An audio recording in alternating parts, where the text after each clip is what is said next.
by the way, I feel like sharing this sort of gives up my edge, but I'm going to share it anyway. I'll ask people like, what does your family think about you? What are your siblings like? What was it like growing up? Like what's your claim to fame? What are the things you're most proud of? If I was like inside your head, what would I be hearing? Welcome to VC Uncovered, the series where we highlight the next generation of investors who move faster, take bigger risks, and build shoulder to shoulder with founders. I'm your host, Drew Glover, co-founder of Fiat Growth and general partner at Fiat Ventures. Today, I'm joined by Jeff Becker, general partner at Antler, a firm that specializes in backing founders at the very beginning. We're talking pre-product, pre-deck, and sometimes pre-anything. Just a founder with the spark of an idea and the ambition to build something world-changing. Jeff Becker, thank you so much for taking the time with me. I've been following you. I've known you for a couple of years now, and you're one of my favorite people to talk to, especially when we start talking about like what's really going on the ground within investing. Would love for you to maybe just kick things off by just telling everyone a little bit more about what you're focused on at Antler and the specific type of companies you're looking to invest in. Sure. Well, the short answer is not companies, people. We're looking to meet the most insane and intelligent and amazing people we can. And we bring them together in a room to work together. My experience starting companies and working with founders has led me to this realization that being a founder is a lonely journey. And at those moments before you get funded, there's no culture, there's no community, there's no cap table or capital, and there's certainly no co-founders usually. It's like, what do you do when you're in that stage? And what Antler aspires to do is create that destination, that place where the highest octane people can come together, work on their ideas, meet their co-founders, be in a culture of high execution, and I call them maniacs, but be in a maniac environment, and then ultimately receive the money and get the capital. And if you can do all of those things early enough, and you can do it based on the person and their ideas and the way they operate and execute, I think that is an opportunity in venture capital to support people to create incredible businesses rather than waiting for there to be something to underwrite and waiting for there to be a business. And so, yeah, the short answer on your question is people, not companies. Good call out, good correction. People, 100%. I tripled down on that statement. You use the word maniacs, and you actually use it in the newsletter issue that we dropped. I love that idea of backing maniacs. How are you defining maniacs? How are you defining that type of ilk? Yeah, it's just a word I use. I'm not sure there's a clear definition, and the reason I use that word is because it has this like visceral experience behind it, right? Like when you say maniac, people get this like, there's something about it. And the same is true with when you work with people in person. You get this sense of them. They could be a 10x engineer, 10x salesperson. They could be someone with incredible resilience. They could be insanely creative. They could be putting in 7 days a week in work. A maniac is not necessarily one thing. To me, it's that visceral experience you get with someone that they are out there doing their life's work, putting everything they have into it, making incredible progress, inspiring people to join them, inspiring investors to back them, other people to be their employees, customers to be part of their journey. And you get a sense of these people by being in person, and you know it when you see it. I'm sure a lot of the listeners here and other VCs that you speak to, if you think back over the arc of your career, there's always one or two people that stick out, right? Like, wow, that person definitely is going to do something amazing. They're different than other people. They work harder. They're smarter. They know this thing, and they really are going for it. To me, that demonstrates a maniac. It's someone who's an outlier in many dimensions at a time, and you can just feel it when you're around them. Totally, and there's almost this like love at first sight, especially when you get to like invest at inception. I actually think a lot of folks that want to be in the venture capital landscape, they sometimes over-romanticize venture capital because they think that at every single stage of the venture chain, you can invest with that love at first sight inclination in your body, like that you get to feel. And unfortunately, even where I'm investing, even pre-seed and seed, I don't get to invest with that love at first sight mentality. There's enough data where I do have to unearth it and underwrite it. Series A, B, C. The higher up, the more it becomes more of a data and financial underwriting process than a love at first sight process. But you truly get to invest from like that love at first sight. You see that maniac, you see how they tick. You've seen it enough times before that you can lean in with an investment. But I'm curious, what parts of that can you underwrite? Like the Yeah. day zero, even like negative Yeah. one moment when someone just has an idea. I personally find it to be a lot less noisy. When companies start to get a lot of traction or they start to surround themselves with, big names or other firms, it's natural to get this sense of FOMO, or like this sense that you're missing out on something, and you treat that as a real signal that, oh, if so-and-so's investing, I should be there. Or if this many customers are signing up, I should be backing it. But I found that when you go earlier and there's less, meaning like there's less of a product, less customers, less revenue, you're left with what is true about the people. You're left with, are they an inspiring leader? Are they a good communicator? Can they build product? Can they sell? Are they putting in the time and energy and effort? And because I'm willing to underwrite at that level, I can also price it much lower, right? I can come in and say, the only thing here is the person. And while that's the only thing that will never change, and I actually think it's less risky to back the people when you know who they are and what they're like, it also commands a lower valuation. And so for me, it's less noisy on the signal and on the business ins and outs, so to speak, right? Like the numbers and the objective realities. And it's more a sense of, what does this person like to work with? Because that's never going to change throughout the company. And because I'm taking more risk, I'm going to price it differently too. And so when you're this early in venture capital, we're talking like pre-Y Combinator, pre-incorporation in many cases. The game is really high diversification and high caliber people so that you can get to a resulting portfolio that is, meaningful size, enough great companies that are making it to seed and Series A. But I can afford to take more shots on goal because we're doing the lower price.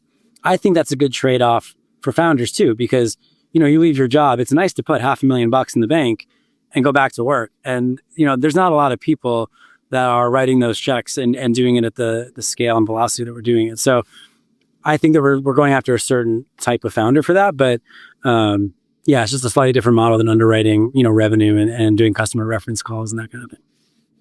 The other thing that comes along with like the way that you and the broader Antler team invest is you are investing in so many more companies than a lot of other venture funds. Like I always jokingly say, like, I love all my babies, but I have like 35 of investments I've made, since inception of Fiat Ventures. I'm assuming you have hundreds. And so another piece from the venture side, it's, what are you adding beyond capital? And I'm curious how you kind of approach that. Do you take a lot of pride in just being capital? Is there like this extra thing that you're bringing along with the capital beyond the investment? Yeah, I think the number one most like underrated thing in all of venture capital and tech and business and like in the world is culture. And people say that and they talk about it, but they don't internalize, they don't feel it. And I was fortunate to kind of grow up at LinkedIn, and Jeff Weiner was the CEO there, and he just drilled it into us, year after year after year after year. What I learned from that leadership team, and they were exceptional beyond Jeff and into the whole leadership group, is that what they were very good at was teaching other people how to think in their absence.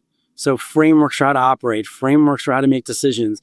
And a lot of that was our culture and our mission and our vision and our values. And when you're a founder, you don't have any of that. It all has to come from you. And so if I can provide a place where you are surrounded by people working 7 days a week, you're surrounded by the top 100 people out of 10,000 applicants that wanted to be a part of Antler, you're surrounded by people that are domain experts, that are technologists, that are just wildly interesting and amazing, each individually on their own, whether they were an Olympic athlete or, the two-time world champion of NBA 2K. We have, that guy here. There's like a bunch of interesting, smart people. And so if you can create that culture, all of a sudden you start to look forward to going to work in the morning, even though it's insanely lonely to build a company. You start staying late in the afternoons and in the night and well into the morning because it's fun to be around other people that are problem solving. And what you see after weeks and months of that is those decisions and those habits compound, and you start to generate momentum, and you get people around you, and then you get cash from Antler, and that creates some credibility in the institution. And then you get the introductions to downstream investors, and then all of a sudden you have a seed round coming together. And you start to feel like things are moving upwards, that there's this momentum building in your business. But for everybody else, like 99% of people that go to start a company, there is entropy from the beginning. Like you wake up and it's hard. Like, what do I do today? Who do I talk to? Where do I raise money from? 10 people said no. My customers don't understand it. I can't find a co-founder. I'm not technical enough. Like whatever it might be. And so what we want to do is remove all that and invest deeply in culture. We're going to add on top of that the coaching from people that have done it before. And then we're going to add capital on top of that. And then we're going to help them go raise their next round. So it is much more than just a lot of deals and a lot of capital. To me, it really is the ethos of being a founder and building with that sort of energy and momentum and being surrounded by other people doing the same. That's awesome. And I love that you learn culture from LinkedIn. I love the idea of what are you doing in my absence, that mindset from a leader and kind of being trained up and building culture. I feel like you typically need to have bodies in place to build culture. It's very hard to build culture, at least, outward looking in, as just an individual sitting in a room as like an individual founder.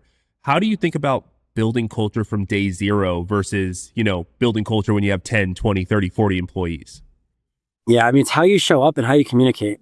So I have founders that build WhatsApp groups and they keep adding in the most interesting people you've ever heard of. And they're texting and they're talking about their business and they're creating a sense of forward movement and progress. I've got founders that come into the office and they're just electric in the way they engage other people. I've got people like at 9 p.m. at night, I'm here last night and there's founders working and they look at me and they're like, where is everyone? It's the middle of the day. Like they bring that enthusiasm to their work, even at, 9 p.m. The way that you show up, the way you communicate, the things you choose to share, the positivity you choose to bring to things, the way you communicate progress, all of those things create a perception that eventually becomes reality, in my opinion. That's one thing. Like that's like the daily grind of getting up and feeling inspired by the work you're doing and willing it into existence. The other thing that you need to think about is how to manufacture forward progress. And some of my best founders, they have a real sense of accountability for themselves and for others. They ask a lot of other people. They want to work on hard problems. They want to create progress. And so they try to figure out how to move the ball forward, whether that's asking for introductions, setting deadlines on contracts, celebrating victories and wins. They do things that make it feel like you're in motion. And then people want to get on that train with them. They want to go where that train is going. And as you do that, what you find is that those extra bodies you mentioned, they start to add themselves to the ride. You have advisors and you have investors and you have employees, and all of a sudden they're wearing, the Antler t-shirt or they're wearing their company swag, and then they're talking about it with their friends. And like that amoeba, that sort of thing, it just grows. And founders that can manufacture that are really special, and I think founders that appreciate that are really special. Yeah, no, I love that. And getting them through that most vulnerable time in the journey is like so important, but more importantly, to be able to send them off with, call it, foundational tools that are going to help them when they're at 100 and 1,000 employees is like also incredibly helpful. Also, setting them up with those tools, setting them up with a sense of how do you manage a team and lead a business? What are the true north metrics? How do you measure them? Where are the visuals? How do you message those things? How do you recognize people so that they know what matters and how to continue down the right path to creating what you want to be created? How do you help them do investor updates? How do you help them engage the right investors or the right angel investors or the right customers? How do you help them show them what other founders have done at those stages to catalyze a customer contract, for example? Like all of these little moments, they mount into this mass of learnings that when you do fundraise, you know exactly who you want to hire and how you want to go to market and how you want to delegate things because you've done them yourselves. But it's hard when you're alone. And so doing that with people and people that have done it before, in my opinion, is an irreplaceable sort of moment at the founding of a company. And people dramatically overestimate it or underestimate it, I guess. So put yourself in that position, just like anything in life. Surround yourself with amazing people and you become more like them. To me, that's super important. Love that. I 100% agree. And even over here at Fiat, we are constantly, whenever we have a founder that we invest in that lives within the area, we're like, dude, come work here. We need that energy. We need that push. We need to create that environment. And so just slightly changing, I want to talk a little bit more about Antler's model. And like, you guys really emphasize scale and diversification. And it's a kind of a non-traditional VC. And also, as you kind of talk about, you guys are investing, $500,000 checks. You're attaching onto these founders to make sure they get through their most kind of vulnerable stages of their business. But tell me a little bit more about the unique structure of Antler. Okay, structure of Antler, and then like fund strategy of maybe two things. The structure of Antler is interesting. We've built Antler Global as a tech company. So we've raised money to build Antler Global. And Antler Global is made up of capital, people to raise money, marketing, people to build a brand, technology, people to build the infrastructure for the founders, and then a senior leadership team that manages it. And then what they've done is they've used the money on the balance sheet to hire partners around the world, people like myself that will manage the United States, for example. So myself and three other partners, we have our own institutional grade venture capital firm, and we get capital and we get marketing and we get technology and we get leadership to help us build out that business and move really quickly to set up the fund. But all we do is share a bit of our economics back with them. And they've done that across 30 cities around the world. And so what you have is these different venture funds all around the world that are tied together by a similar infrastructure, a similar brand, and a very robust capital team to help us capitalize each of those funds around the world. What's great about that is when you are decentralized, on the edges, you can normalize terms for that region. So what we do in South Korea or India or Central Europe may be different than what we do in the US. However, you also get the benefit of everyone doing things, twice a year. So you have 30 cities, you're getting 60 shots on goal a year at these programs to figure out, how do we do co-founder matching? How do we think about, doing hackathons or, leveraging our office space for community? Or how do we think about the investment committee process or supporting our founders to raise their next round of funding or engaging with the rest of the ecosystem? And because so many people are working on it, we just learn so fast and we evolve, incredibly quickly. It's also enabled us, unlike most emerging managers, to get to institutional grade in a very short period of time. And so in the US, we're already on Fund 2, it's oversubscribed, and it's made up of some of the, great sovereign wealth funds, pension funds, corporate VCs, folks that you normally wouldn't see in a Fund 2.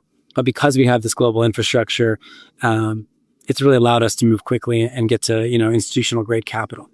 When you get to actually investing the capital and the fund model and how that works, I believe in diversification at this stage for two reasons. One, it's very good for the founders. And two, it's very good for the LPs. And those things need to be in tandem. Otherwise, the kind of flywheel breaks. And so why is it good for founders? One, like I said earlier, founders are very lonely building their companies. They lack culture, they lack co-founders, and they lack capital, specifically friends and family money, like enough money to leave their job and give it everything they have, because that's what it takes. And so we can create that product before there's a business, before there's a customer. And because we're so early, we don't need to invest up front, right? We don't need to do anything other than give them that space and work with them and invest when we get conviction. And what that allows for is a founder who wants to test their mettle and go build a company. It allows them to come into that environment without incorporating, without taking capital, without any board members, without any complexity. And it allows them to test it out around other people that are putting in 150%. And they can decide before they go and incorporate a company and raise money and have a board, do I want to be on this venture treadmill or not? Do I want to build a venture-backed business, acquisition, business? Do I want to build a services business? Do I want to build something that I can exit quickly or something that it's my life's work? And it's important to decide those things, I think, very, very early. So one, on the side for founders, it's a much earlier opportunity to get capital, get community, and get coaching and really figure out what it is you want to be in this world and in your life. And on the LP side, what you do is you basically work alongside these founders in person. And so your diligence is very longitudinal. It's very visceral and it's very in person in the office, understanding how people operate. And what you're doing, not unlike a Y Combinator or Techstars or 500, you're investing early at low valuations, but you're reducing all the bad checks, right? If someone's working 4 days a week, 5 days a week, that's not going to cut it. I'm sorry. Like, this is venture capital. This is we're seeing companies go to 100 million in 9 months.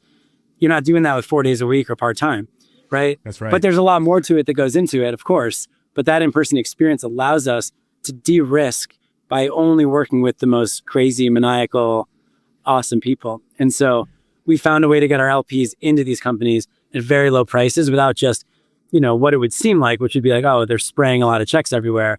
That's really not the case. We have 165,000 people apply a year, and I'll do 70 investments this year. So that's probably the most selective firm on the planet, if you really dig into the numbers. Dude, love. And so, quick clarifying question. Are you guys power law investors, or are you okay with someone saying, hey, like, I just want to sell this thing for $50 million in the next year, and I know exactly how I'm going to do it? Yeah, I love this topic. The reason I invest at this stage is because I think that the model is both an insurance policy and a lottery ticket. What I mean by the insurance policy is, and you can see this math done by Techstars and those guys from, a couple decades ago, and you see it playing out with YC and others. When you invest in more than 150 companies, your chances of not having a big company, a unicorn company or something larger, goes down dramatically because of the diversification. And so the other thing that happens, though, when you have 150 companies, is your downside starts to raise. Your chances of losing all of that money go to zero. So what you end up with is something that looks on paper or acts on paper as essentially something that mimics like the S&P over 10 to 15 years, meaning you're probably going to 3 or 4x the capital because you're coming at such low valuations. And we can run the Monte Carlo thousands of times. If you are okay to lock your money up for 10 or 15 years, you're going to get 3 to 4x on that capital. But the lottery ticket side of this is what I've done is I've bought 10% of a company, and I've done it 225 times in my second fund. And the chances of having a $10 billion company in the Monte Carlo is 63%. So I've given my investors a much better than a coin flip's chance that we have a generational outcome in the portfolio. And when that happens, you're talking about 10x or more.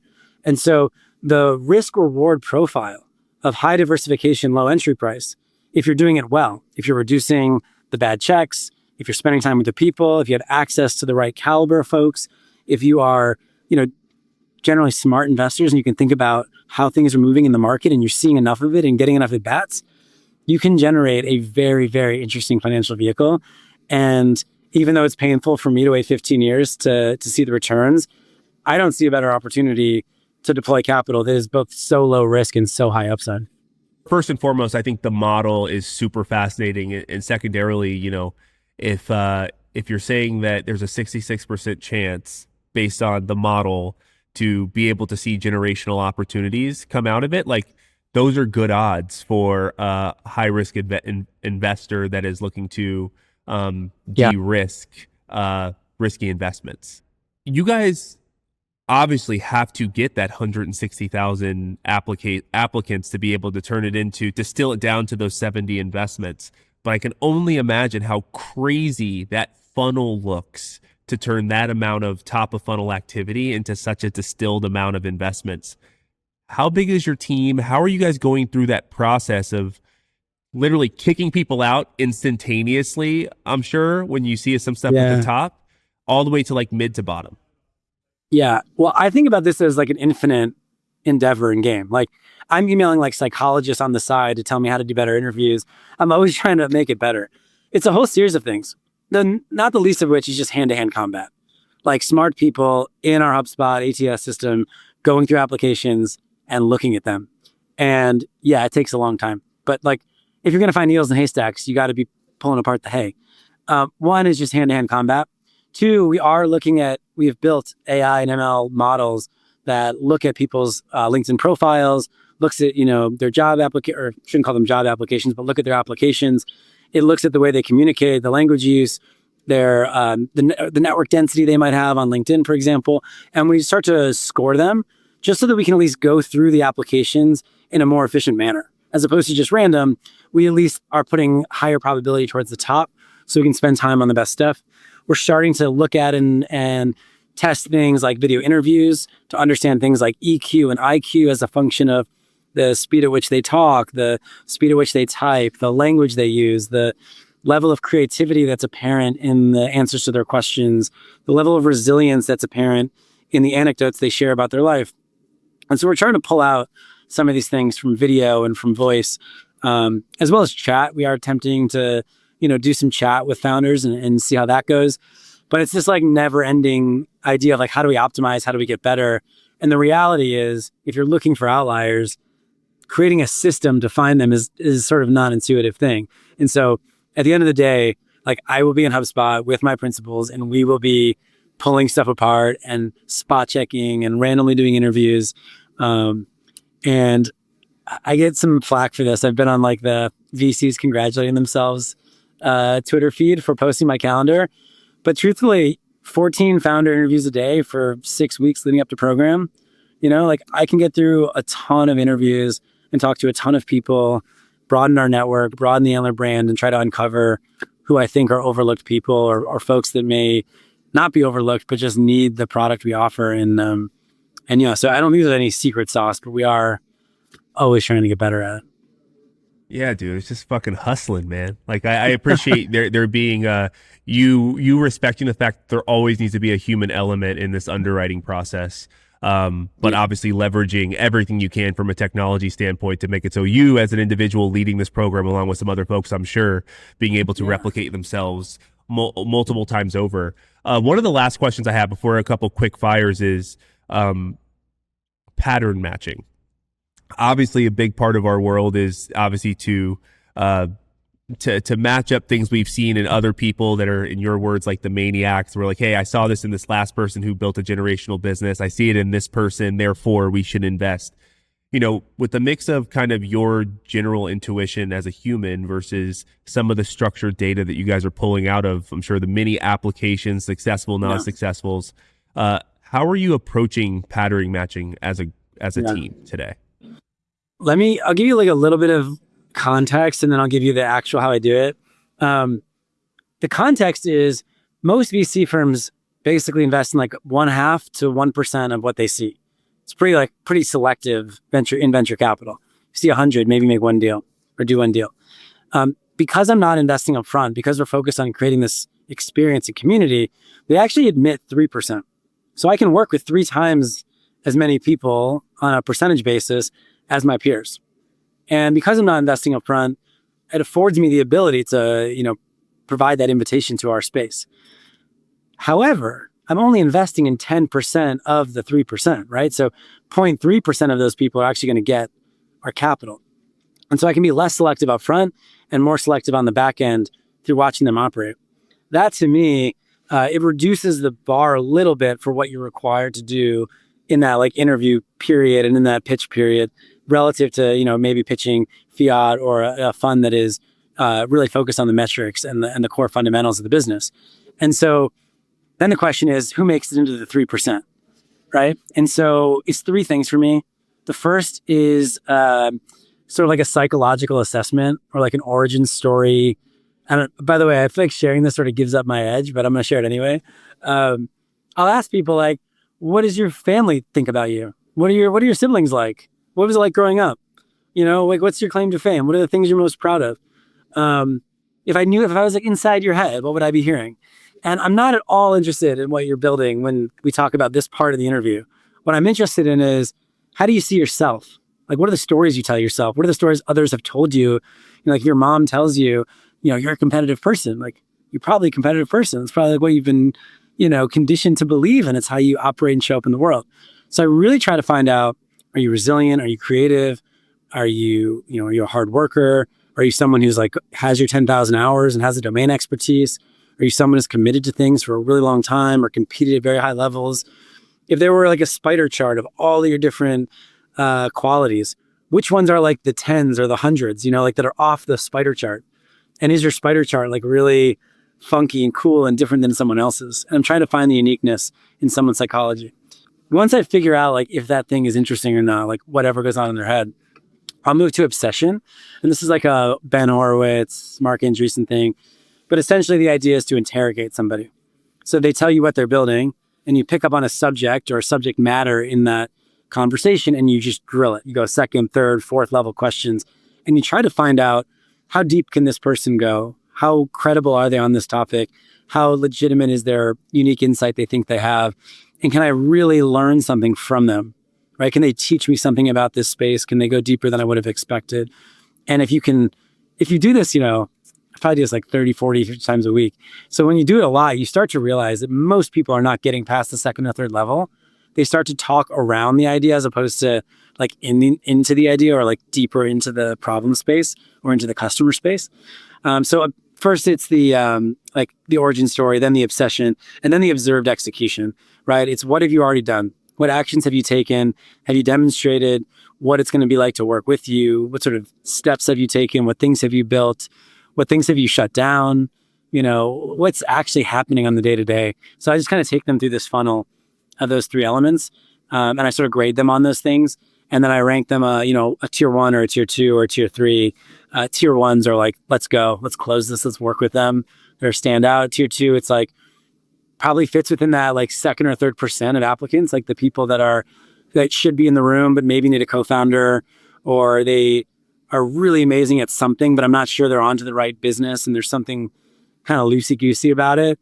But you never know. You bring them together with a bunch of smart people and things happen. And I've seen a lot of our best investments come from moments like that, where you give someone an opportunity and they really surprise you, or they meet a team and they create something you never could have predicted. And that's the value of being upstream and not investing up front. So much insight that you're bringing, dude. I appreciate you opening up your little secret box, dude, and sharing a little bit with us. Seriously, some really great insights. We're gonna wrap things up here, man. I got a couple quick fires that I don't plan for. I just, based on the conversation, just go off the top of the dome. So the first one being is, if you had to only invest in one industry for the rest of your life, what industry would it be? Rest of my life, I'd go longevity, so that my life was longer. If that makes any sense. Smart. No, I like that. My favorite angel investment, if I can plug one, is loyal.com. They have the first ever FDA approvals extending life of any kind. They're extending dogs' lives right now. And it's just like so cool. Yeah, loyal.com is a really cool one. But longevity has always been one of those, impacts everyone on the planet kind of things. No, that is the smart VC response. Love that. If you could go to the airport right now, you have a free round trip ticket to anywhere in the world with a +1, where do you go? I'm skiing Niseko. That's it. I'm going to Japan. I'm bringing the skis, and I'm backcountry climbing up the mountains, earning the turns. Dude, love that. If you could be the best at any sport, what would it be? Baseball. I grew up like that was my thing. Love it. Okay. And what's the first thing you do when you wake up in the morning? Honestly, I just look at my girlfriend and smile. Like, we just have a great time. We like wake up in the morning and goof around for a little bit, and then get the day going. So, dude, I love that, man. Everybody says phone. You're no. I shouldn't even say this on a podcast, but like we find each other. We're like, oh, I found you. Like, where were you all night? And like we have a kind of a happy moment in the morning, and then. Yeah, but she works hard too. We get on our phones pretty quickly thereafter. Yeah, no, I love that. And then maybe just finish it out with there was any kind of like day zero, like single sentence advice you could give a founder right now. I think it's so. I was just in a room with people talking about this. The advice is out there and it's obvious, and still people don't listen to it. And so like the meta advice would be to like go look at all the most obvious things that are core startup advice and try to really internalize them. Like the most famous is Paul Graham's like, build something people want, and people move past that way too quickly. The bar for what people want and their like objective proof that people do want it or that they are sharing with others is so low because they're just so anxious to get to the next thing and like move beyond the hard parts. But like you could rattle off 100 of those types of things, right? Like sell to a smaller customer, find the known unknowns and test your hypotheses, do things that don't scale. Like you go through all of them and you can tell people this and you can show them what they need to do. And it's painful. But I think if you talk to enough founders, the ones who are doing that naturally are the ones who like appreciate the pain. They end up being really successful because they spend the time to like harden the business and prove to themselves that they're right and really understand if the customers care at all. They're not optimizing for the venture capitalists. So I know it's a long-winded answer, but I think I would really go internalize the lessons of people that have come before you and not take them for granted because they're lessons for a reason. And 99% of founders just blow right past them. Dude, amen. Jeff, thank you so much for joining. Huge fan of you, huge fan of Antler, and no doubt you're going to keep shaking up the market, bro. But I'll talk to you soon next time I'm in New York. And again, appreciate you being on. Awesome, yeah. Thanks for having me on. I'm always a huge fan of Fiat and what you guys are doing. So I appreciate it. And hopefully your guy edits this down to something that I'm proud of. This season is supported by Silicon Valley Bank.